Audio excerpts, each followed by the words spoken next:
দুদিনের অবিরাম বৃষ্টিতে বিপর্যস্ত বাণিজ্য নগরীর জনজীবন। তারই মধ্যে সোমবার রাতে দক্ষিণ মধ্য মুম্বাইয়ের মাহিমে ভেঙে পড়ল বহুতল। স্থানীয় বাসিন্দারা জানিয়েছেন, সোমবার রাতে ৫ তলা এই বাড়িটি আচমকাই ভেঙে পড়ে। খবর পেয়ে ঘটনাস্থলে পৌঁছয় পুলিশ, দমকল ও বিপর্যয় মোকাবেলা দল। রাতভর চলে উদ্ধার কাজ।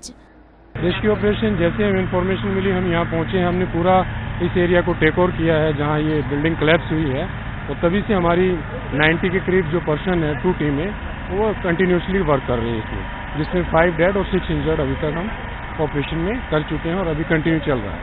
2 टीमें काम कर रही है जिसमें 90% है, टोटल 90। रीजन अभी कुछ नहीं पता लगा कि हमारा काम रेस्क्यू का है, हम रेस्क्यू कर रहे हैं। जो इसका रीजन है दूसरी एजेंसी है वो अपना इसका पता करेंगे। शाम तक कंप्लीट हो जाएगा। 5 to 6%, 5 या 6 लोग मलबे में दबे हो सकते हैं।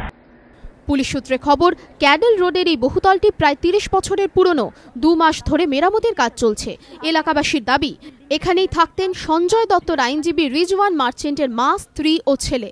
ঘটনার সময় তাঁরাও ধ্বংসস্তূপে আটকে পড়েন।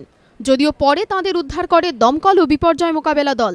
আহতদের চিকিৎসা চলছে ভাবা ও সিয়ন হাসপাতালে।